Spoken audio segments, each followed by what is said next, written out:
சாட்சாதி சிவபெருமானாகப்பட்டவர் ஆனை தோல் பொறையும் குளித்தோல் ஆசனத்தோடு சக்தியோடு கைலாசத்திலே உருவிருந்து வருகின்றார். அப்படி குழுவிற்கும் இறைவனாகிய சிவபெருமான்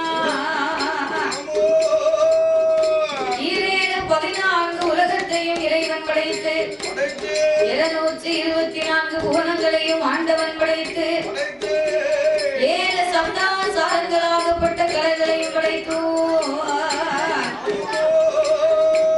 கல்லுக்குள் இருக்கும் நிறையவும் பயிர்க்குள் வாழும் சிசுவையும் படைத்து முட்டைக்குள் உருவாகும் குஞ்சியம் ஆண்டவன் படைத்து ஓர் அறிவு முதல் 6 அறிவு படைத்த நாமலை போன்ற மானிட மனுக்களையும் ஆண்டவன் படைத்தார்.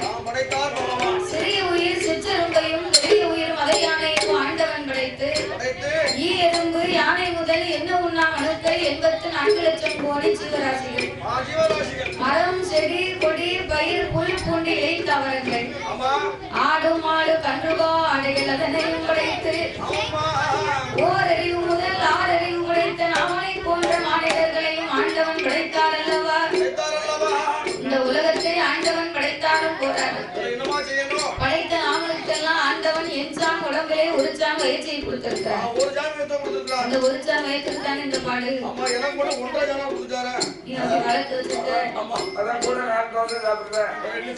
அப்போ ஆண்டவன் ஒரு சான் வயிற்சியை கொடுத்தாரையானா அதற்கு தகுந்த உழைப்பையும் கொடுத்து நம்ம ஊதியத்தையும் கொடுக்கிறார்.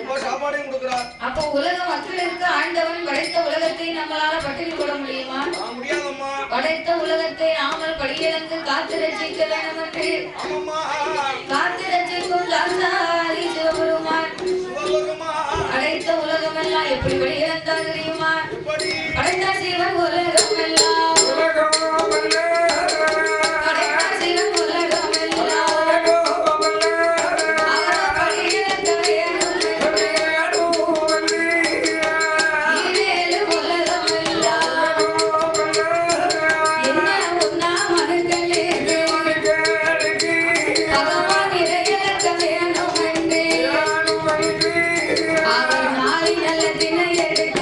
Yeah.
ஆண்டவன் கைலாசம் வரும்போது சக்தி உமா பார்வதா தேவி காலையிலே சென்ற பகவான் வரும் வேலையாகிவிட்டது.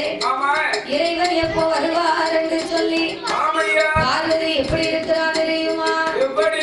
அவர் தங்க நல்ல தாம்பூல பாரிஜாத மலர் எடுத்து ஜலம் எடுத்து கருமை உள்ள பகவானுக்கு எவ்வாத ஊற்ற ஒழிக்கணும், பணிவிடையும் நடத்தணும். சக்தி உமா பார்வதியா இறைவன் எப்போ வருவார் என்று இறைவன் எப்போ வருவார் என்று சக்தி எதிர்பார்த்து இருப்பார்.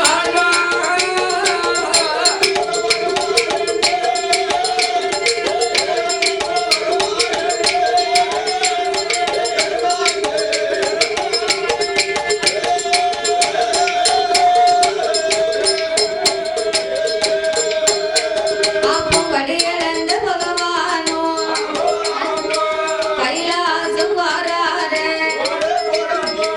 கைலாசம் வார போது கண்ணன் தங்கை பார்வதி படியளந்த பகவானுக்கு பாலும் பழம் கொடுப்பாள். இறையளந்த ஈசனுக்கு அவையை பாரி கொடுப்பாள். கலைத்து வந்த பகவானுக்கு கலைப்பாரி கொடுப்பாள். சக்தியோடு சிவனுமாக சக்தியோடு சிவனுமாக தெய்வ கைலாசத்தை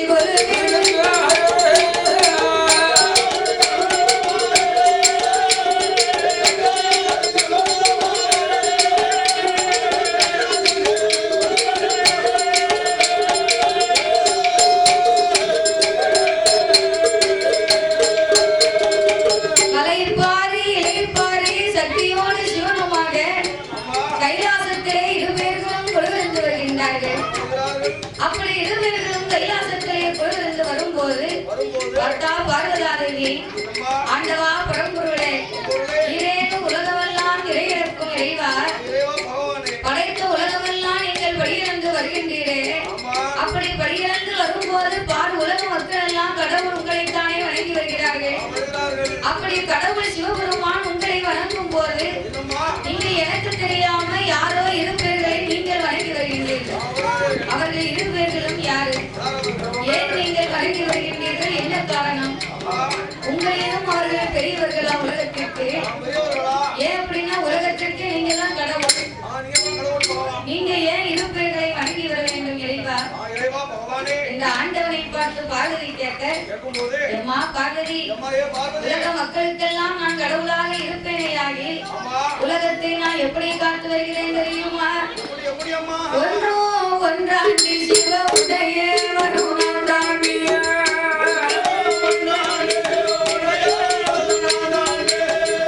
ஒன்றோ ஒன்றாண்டி சிவ உடைய மூன்றாண்டி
உலகமே கிடையாது.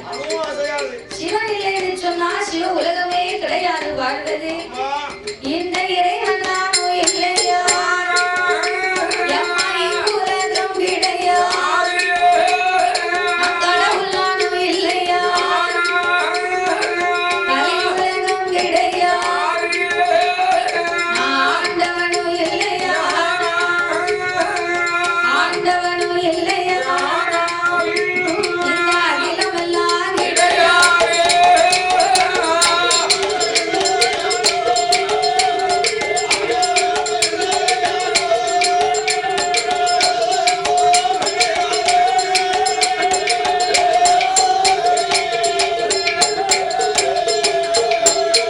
என் ஆண்டவனும் என்னவோடு ஆதிசக்தி பார்வதி. ஆண்டவா பரம்பொருளே, உலகத்திற்கெல்லாம் 10 பொருளுக்கும் மொத்தமாக இருக்கக்கூடிய தாங்களே இந்த உலகத்திலே பெரிய கடவுளாக இருக்கும் போது நாங்கள் ஏன் இருவர்களை வணங்கி வரணும்? வணங்கி வருவதற்கு என்ன காரணம்?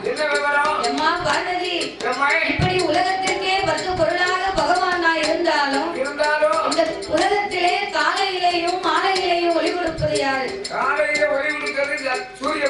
காலையிலே தோன்றும் கதிரவன், மாலையிலே தோன்றும் சந்திரன். சந்திரனும் சூரியனும் இல்லை என்று சொன்னால் சகல உலகத்திற்கும் ஒளி எது பார்வதி? ஆகையினால் சந்திரனையும் சூரியனையும் இரு கண்களாகவே ஆண்டவன் நான் கருதி வருகிறேன் அம்மா. அவர்கள் மீது அப்படி ஒரு பற்றுதல் வைத்திருக்கிறேன். ஆகையினால் இரு வேர்களையும் இரு கண்களாக நினைத்து வருகிறேன் என்று ஆண்டவனாகிய சிவபெருமான் பார்வதியிடம் சொல்ல, அப்படி பார்வதாதேவி பகவானை கண்டு சொன்ன போது அப்பந்தான் இறைவனுடைய சொல்லை கேட்ட பார்வதி யோசித்து பார்த்தார். ஆண்டவன் வலதுகன் சூரியன் இடதுகன் சந்திரன் என்று சொல்லுகிறாரே, உண்மையா இருக்குமா இல்ல பொய்யா இருக்குமா? எதற்கு இறைவனுடைய கண்களை மறைத்து நாமல் பரிசோதிக்க வேணும் என்று சக்தி உமா பார்வதி பகவானுக்கு பின்னால் வந்து இருவரத்தை எடுப்பாள்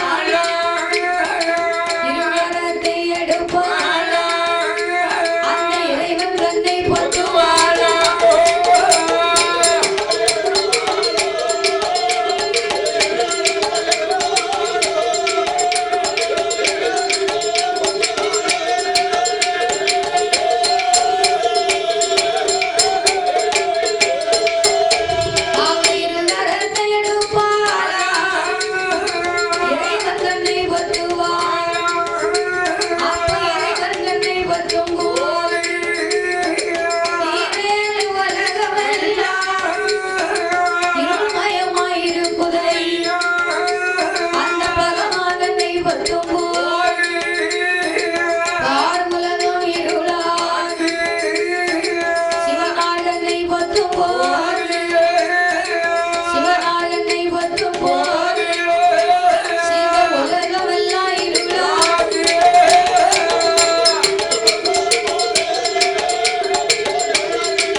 கண்களை மறைத்தாலும் பரவாயில்லை, களி உலகம் இன்னைக்கு இருமயமாக மாறிவிட்டது.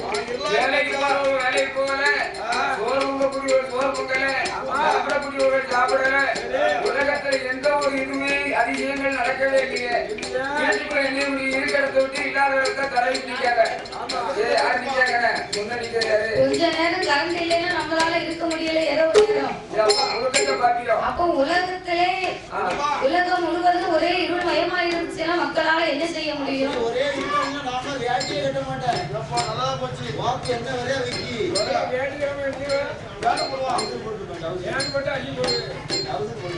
அப்போ இரேலும் உலகமெல்லாம் இருள் மயமாக இருக்கும் போது ஆண்டவன் பார்த்தார்.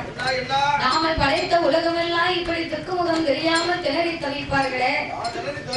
அப்ப இந்த உலக மக்களுக்கு ஒளி கொடுக்க வேண்டும், உலக மக்களை இருளிலே இருந்து ஒளி கொடுக்க வேண்டும் என்று சொல்லி ஆண்டவனாகிய சிவபெருமானாகப்பட்டவர் நெற்றி கண்ணை திறந்து நாமல் நீண்ட ஒளிகளை கொடுக்க வேண்டும் என்று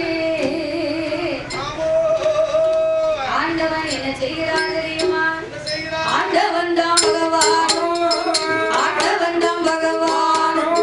அகில நல்ல உலகம் எல்லாம் ஒளி கொடுக்க வேண்டும் என்று பார்வதியா தேவிக்கிட்டான். பார்வதிக்கு இதனால் இதுவரைக்கும் நமக்கு இரு கண்கள் இருப்பதுதான தெரியும். மூன்றாவது நெற்றிக்கண் இருப்பது இந்த பார்வதா தேவிக்கு இது நாள் வரைக்கும் தெரியாது. ஆகையினாலே பார்வதிக்கு இன்னைக்கு நாமளுடைய மகிமையை காட்ட வேண்டும் என்று ஆண்டவன் தான் சிவபெருமான், ஆண்டவன் தான் சிவபெருமான் நெற்றிக்கண்ணை திறப்பார், இந்த ஒளி கொடுப்பார். நெற்றிக்கண்ணை திறப்பார், நெற்றிக்கண்ணை திறப்பார், ஒளி கொடுப்பார்.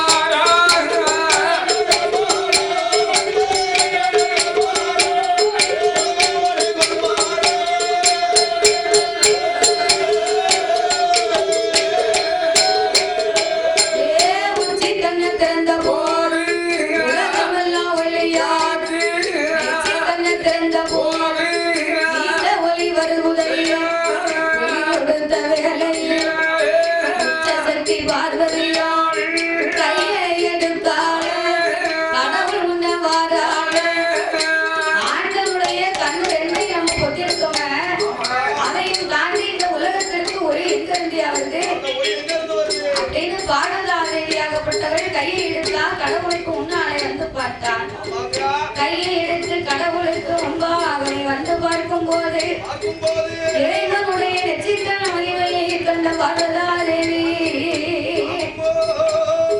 ஆண்டவனுடைய நெற்றிக்கண் மகிமையை அறியாமல் இறைவனை நாமல் பரிசோதித்து விட்டோமே என்று பார்வதா தேவி இறைவனுடைய நெற்றிக்கண் மகிமையை கண்ட போது ஆண்டவனை பகவானே, ஆண்டவனை பகவானே, ஆதிசக்தி வார்த்தைகள் உங்களோட மகிமையத்தால் உமையவனும் அறியாமல் பரிசோதனை செய்து விட்டு பார்வதியா செய்த குற்றம் பகவானை பொறுக்க வேணும், ஈஸ்வரினா செய்த குற்றம் இறைவனை பொறுக்க வேணும், சக்தினால் செய்த குற்றம் சக்தினால் செய்த குற்றம் ஆதி சங்கரனே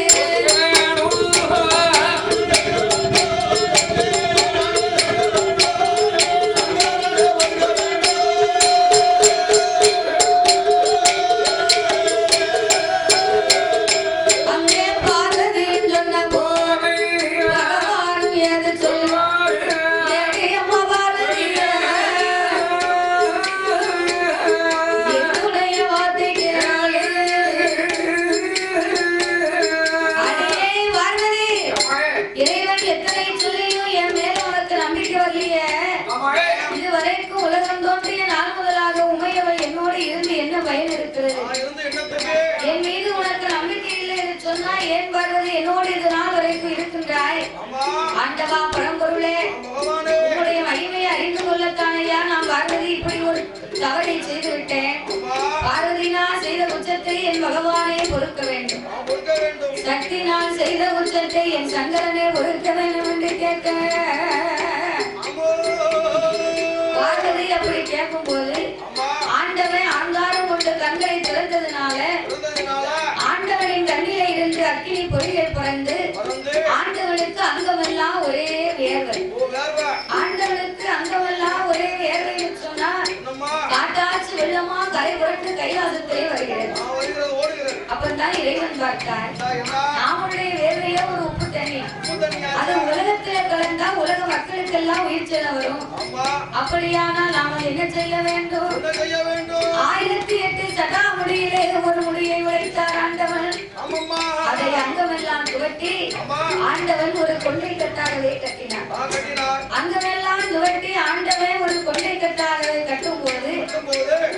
அந்த வேலை துளியானது நிற்கவில்லை. என்ன படம் இல்ல தடமுடியில இருந்து 10 துளி வேர்வையானது பூமியிலே கலந்தது. 10 துளி வேர்வையை ஊனாமல் பக்குவமாய் கடலாக மாற்ற வேண்டும் என்று 10 கடலாக மாற்ற வேண்டும் என்று சடாமுடியை ஒரு கரையாக வைத்தார். ஆண்டவனுடைய வேர்வை தண்ணியை கடலாகவே மாற்றினார். 10 கடல்களாக மாற்றி ஆண்டவன் அதற்கு பக்குவமாகவே பேர் நாமத்தை கொடுத்தார். அது எப்பேற்பட்ட கடல் தெரியுமா? ஒரு சம்பாத்தி ஒரு கப்பா, ஒரு சம்பாத்தி ஒரு கப்பா, ஒன்னாம் கடல் ஒரு கடலா, அதே சாந்தி ஒரு கப்பா, கடல் இரண்டாம் கடல்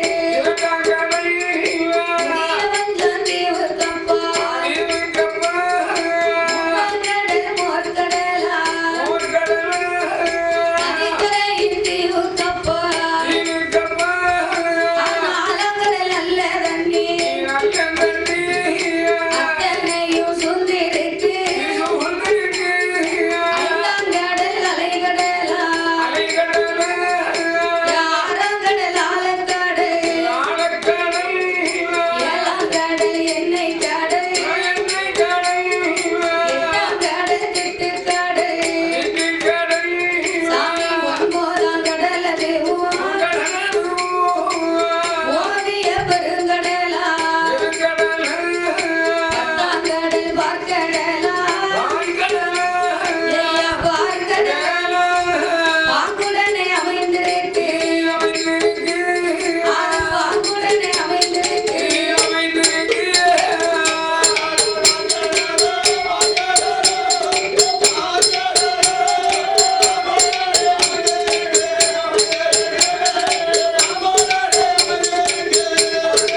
குதிரை கட்டும் தாழ்வடங்கள் அவருக்கு கொட்டாரே சாவடிகள் மண்ணும் மனை இருக்கு பொண்ணும் பொருள் இருக்கு சொத்து சுகங்களுக்கு ஏகபோக வசதி எக்கச்சக்கமான செல்வாக்கு மனிதனுக்கு உலகத்திலே எத்தனைதான் பணம் சொத்து சுகம் இருந்தாலும் வாழ்க்கையிலே என்ன வேணும்? வாழ்க்கையில முதல்ல நிம்மதி வேணும்.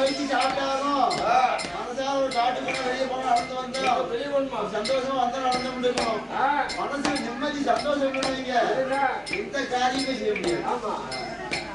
அப்போ ஒரு மனிதனுக்கு வாழ்க்கையிலே எத்தனைதான் செல்வாக்கு சொத்து சுகம் கை நிறைய பணம் இருந்தாலும் இருப்பதற்கு பெரிய பெரிய வீடு அரண்மனைகள் இருந்தாலும் வெளியில எவ்வளவுதான் நம்ம பந்தாவா சுத்தினாலும் மனசுல முதல்ல கவலை இருக்கக்கூடாது. கவலை இருக்கக்கூடாது, நிம்மதி இருக்கணும், நிம்மதியான உறக்கம் வரணும். உலகத்துல உறக்கம் மட்டும் இல்லைன்னு வைகி மனிதனுக்கு வாழ்க்கையில கொஞ்சம் கூட நிம்மதியே இருக்காது, செத்து போயிடும். ஒரு 2 வருஷமா வீட்டுக்கு வரவே மாட்டேங்க. நாங்க முடியாம தான் என்ன காரணம் தெரியல. அது ரொம்ப மனசுக்கு நம்ம கஷ்டமாவே இருந்துருக்கு. சினிமா சேர்ந்து போச்சு முடியாது. அவன் அம்மா சினிமா என்ன செய்ய முடியும்? முடியாது. சட்டம் இருக்கு தாத்தா, சட்டம்லாம் இருக்குன்னு கவலைப்படுத. பெரிய ஓடி ஓடி அடிக்கிறான். மாமா ஓடியாந்து அடிக்கான்.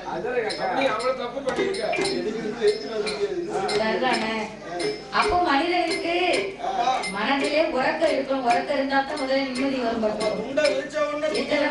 அவர்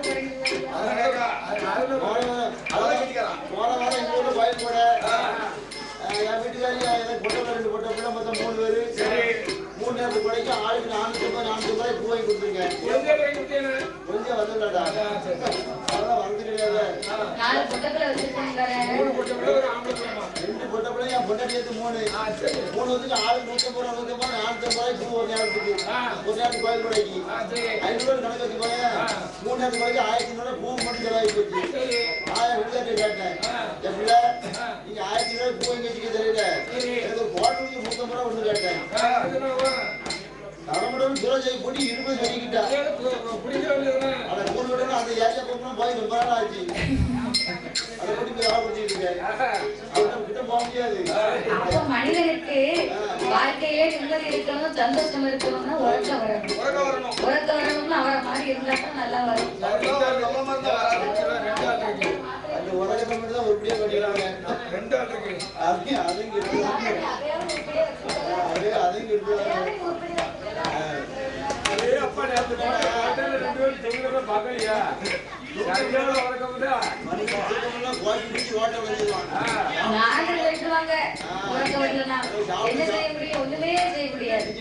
சாப்பாடு ஜீவனிக்கிறது அப்போ ஒரு மனிதனுக்கு உலகத்துல எத்தனை தான் பொண்டாட்டி சொல்லுதா என்ன மாதிரி சொல்லுதா பூதேவி சும்மாவே படுத்துருந்தான் உட்கார்ந்து உறங்கிடுறாரு. உட்கார்ந்து உறங்கிடுறாரு. சேர்ல இருந்து உறங்கிடுவாரு.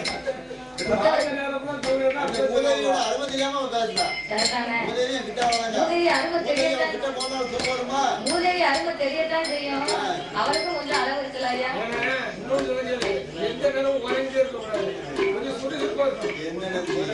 அது உறங்க உடுப்புல கட்டிக்காதா?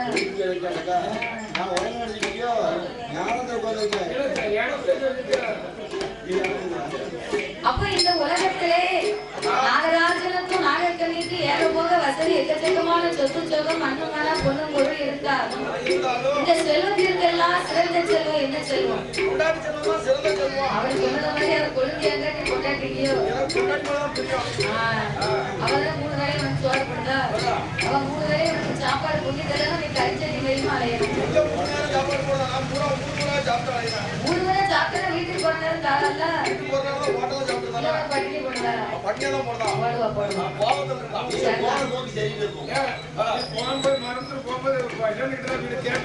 கேட்டு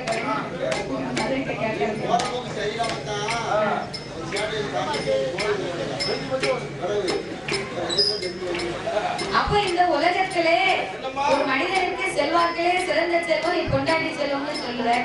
சரி வச்சுக்கோ. கனியிலே சிறந்த கனி என்ன கனி? மதுரையா? மாறி என்ன பார்த்தா அப்படி தப்பா நினைக்கிறேம்மா. வேற என்ன பெரியா? கல்யாணி. நல்ல கல்யாணி. கனியிலே சிறந்த கனி மகனின்னு சொல்லுவேன். சொத்துக்கெல்லாம் பெரிய சொத்து என்ன சொத்து? என்ன சொத்து? ஆட்டு சொத்து, மாட்டு சொத்து. சொத்துக்கெல்லாம் பெரிய சொத்து கொழுந்தியா சொத்து. செல்வத்திலே சிறந்த செல்வம் கொண்டாட்டி, கனியிலே சிறந்த கனி மதுரை. அப்ப இதெல்லாம் எப்படி நீங்க வாழ்ந்துக்கிறீங்கன்னு கேட்கேன். உலக நடப்பு அப்படித்தான் இருக்கும். உலக நடப்பு இருக்கு மேலே இருக்கு. இது மட்டுமா இருக்கு? இதுக்கு மேலே இருக்கு. அப்படியா? சரிதானே? அதாவது நீங்க எல்லாம் சொன்னீங்க பாருங்க, சொத்திலே பெரிய சொத்து கொண்டாட்டி மதுரை கொழுந்தியான்னு. உலகத்திலே அதல்ல. நமக்குத்தான் அப்படியே ஒரு நியதி வச்சிருக்கோமே தவிர, உலகத்திலே ஆச்சாரப்படி மக்களுக்கு உரிமையின்படி உலகத்திலே பெரிய சொத்தே பிள்ளை சொத்து தாமியா. பேண்ட் போட்டு ஒரு டி-ஷர்ட் ஒரு ஜீன்ஸ் பேண்ட் பார்க்க எப்படி இருக்கலாம்? பிள்ளை சொத்து தான் பெரிய சொத்து. கனியிலே சிறந்த கனி மதலை கனி என்பார்கள். கனியிலே சிறந்த கனி மதலை கனி. செல்வத்திலே சிறந்த செல்வமே இந்த குழந்தை செல்வம் தான். அப்ப ஏற்பட்ட குழந்தை செல்வம் இல்லாமல் நாகராஜனும் நாகக்கண்ணியுமாக ஒரு நாள் தினத்திலே நாகராஜனை அழைத்த நாகக்கண்ணியானவள் என்ன சொல்லுகிறார் தெரியுமா? எங்கனவா ராஜே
வரும்போது பிள்ளை குட்டி இருந்துச்சுன்னா அதுக்கு பண்ட மலங்காரம் வாங்கிட்டு வருவாங்க.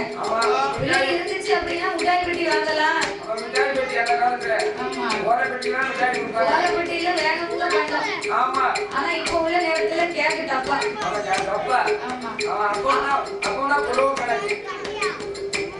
ஆமா ஒரு குறைவு மிட்டாயி என்ன தேங்காய் கொலையா கொரோனா உங்களுக்கு தெரியாதா கொலை கொலைக்கு பார்த்தா தென்னை கொலையா இல்ல எப்படின்னு கேட்டேன். இல்ல இல்ல ஒரு கிலோ மிட்டாயி ஒரு கிலோ பூந்தி ஒரு கிலோ சேவு ஒரு கிலோ கார சேவு ஒரு கிலோ இனிப்பு சேவு கிழவர் தாங்க கொலவு கொலவுங்காரு சிலப்பியா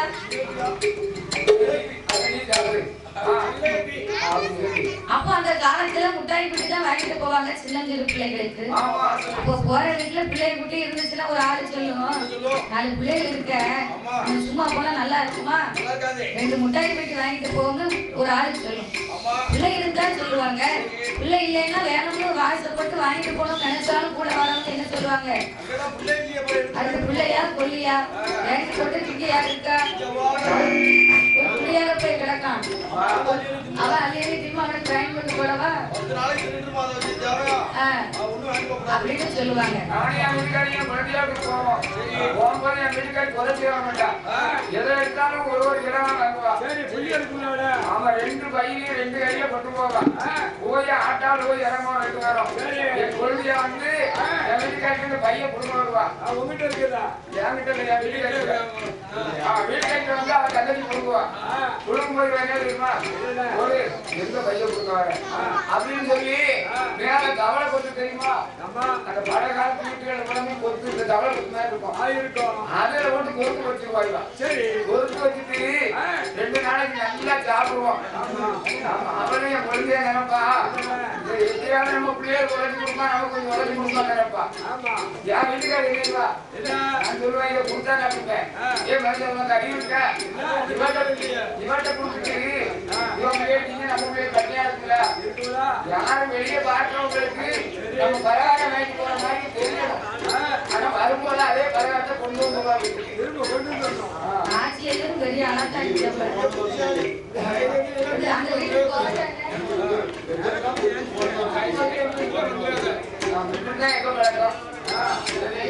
அதுக்காண்டி அவங்க கொடுத்து நம்ம வீட்டுல நீங்க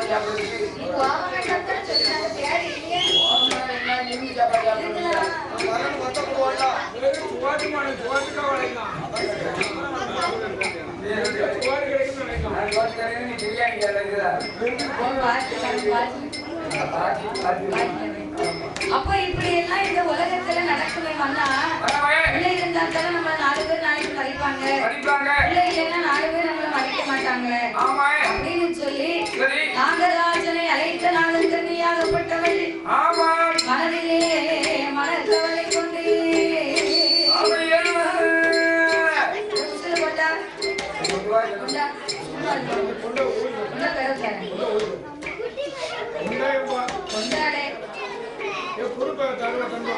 அப்போ நாகராஜனை அழைத்த நாகக்கண்ணியாகப்பட்டவள் கணவனிடத்திலே என்ன சொல்லுகிறார் தெரியுமா, எங்கனவா ராஜமன்னா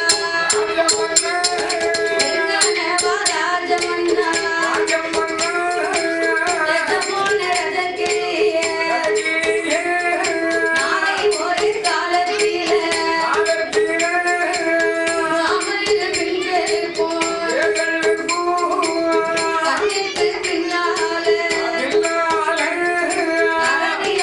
குழந்தை இல்லை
காயாமன வழியையும் தல்வாகி போனேன் கொல்லையில் ஒரு முறை எனக்கு கொலை கொலையா கைக்கு வரும் கொலை கொலையா காயாமன குடும்பத்திலேயும் தல்வாகி போனேன் மன்னா கொலை கொலையா காய்ப்பதற்கோ நான் குடும்பத்தோடு சேர்வதற்கோ மன்னா